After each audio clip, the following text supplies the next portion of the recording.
예, 안녕하세요. 저는 가천대 길배원의 비뇨의학과 교수로 재직하고 있는 정한입니다.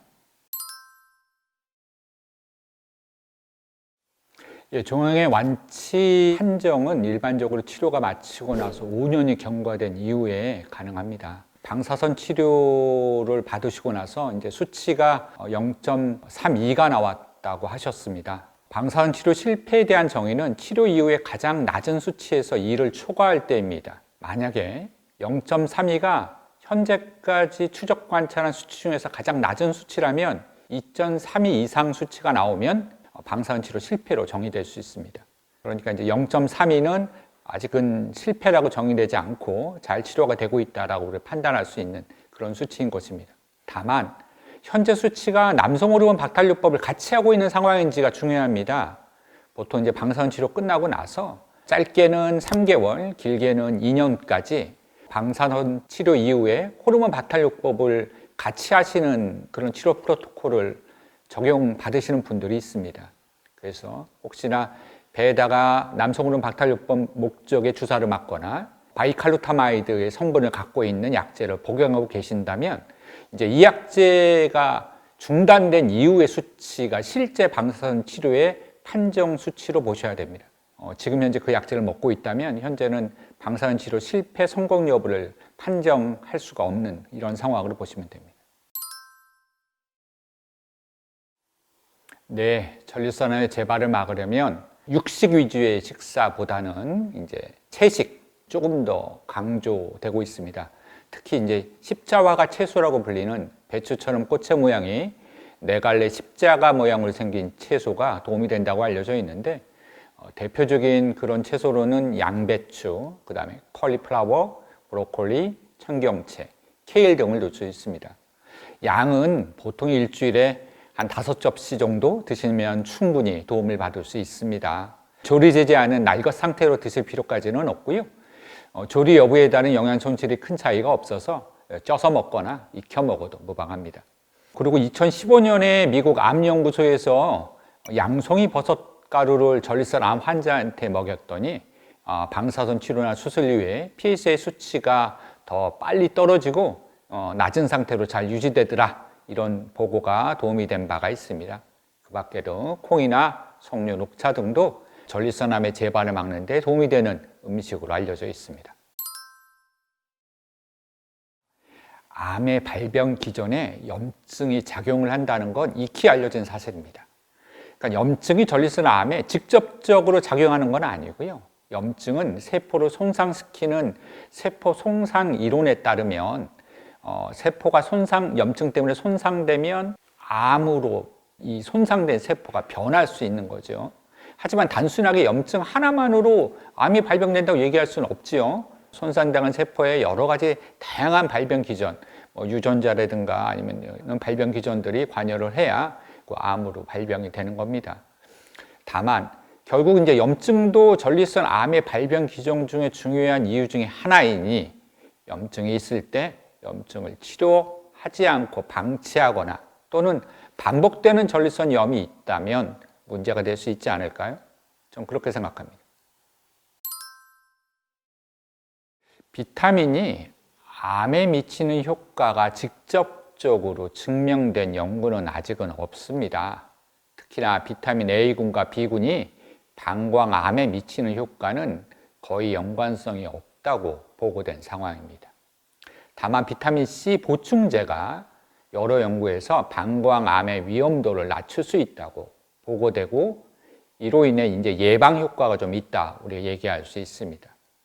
하지만 단순히 식사로 섭취되는 비타민 C로는 충분한 도움이 되지 않기 때문에 비타민 C는 보충제로 드셔야 방광암 위험을 낮춘다고 보고되었습니다. 그런데 장기간 연구에서는 아직 방광암 예방 목적으로 사용을 권장하고 있지는 않습니다. 미국 예방의학 전문위원회에서 이런 비타민과 여러 가지 식품들이 암을 예방하는 데 대한 연구가 지속적으로 매년 발표되고 있습니다. 가장 마지막에 발표된 사례가 2022년에도 나왔는데 여전히 비타민이 암을 예방하거나 아니면 암 재발에 미치는 영향은 근거가 있다고 얘기하기는 어렵다, 이렇게 지금 현재 발표된 상황입니다. 특히나 이제 고용량 비타민C가 요새 많은 도움이 되는 걸로 알려져 있는데요. 고용량 비타민C 보충제를 드실 때 요로 결석을 앓았던 적이 있는 환자분이라면 좀 주의를 드리고 싶습니다. 인터넷 검색을 해보면 한약 등이 암 재발에 많이 도움이 되는 것처럼 광고가 많이 나옵니다. 소개글도 있고요. 동영상 매체로 대단히 많습니다.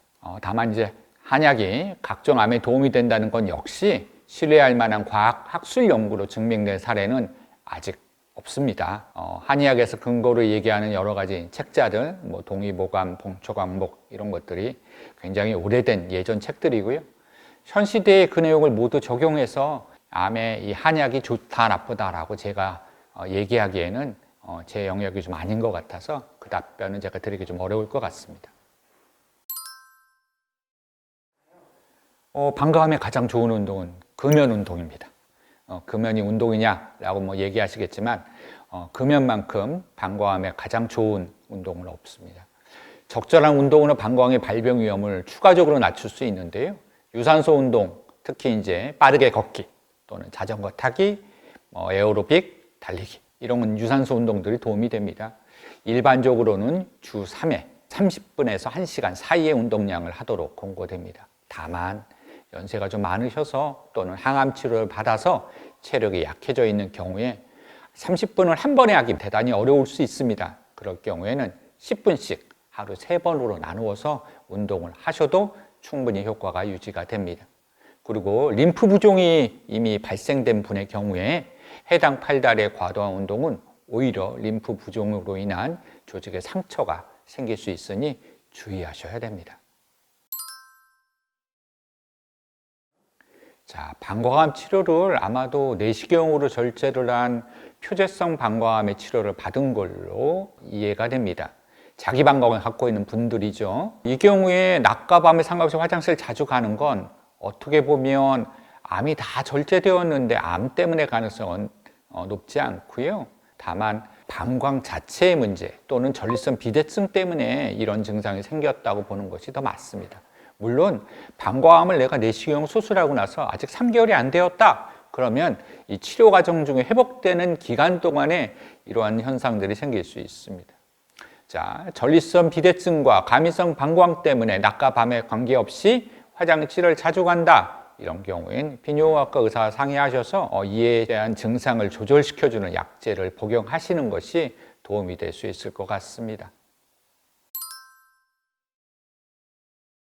대부분의 심장암은 신장 적출을 하지 않고 최근에는 신장 종물로 확인되는 부분만 부분적으로 절제하는 방식이 현재는 거의 대부분의 기관에서 표준 치료로 하고 있습니다.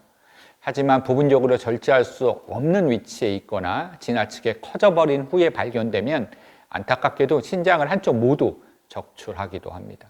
신장이 2개가 있죠. 그래서 하나가 적출되면 다른 하나의 신장의 기능이 얼마나 남아있는지가 중요합니다. 다른 하나 남아있는 이 신장의 기능이 충분하다면 정상이나 똑같이 생활하시고 음식을 조심할 필요가 특별히 없습니다. 다만 그 신장을 보호할 목적으로 나트륨 섭취를 줄이고 하루에 1리터에서 1.5리터 사이의 수분 섭취를 꾸준하게 유지하는 것이 중요합니다.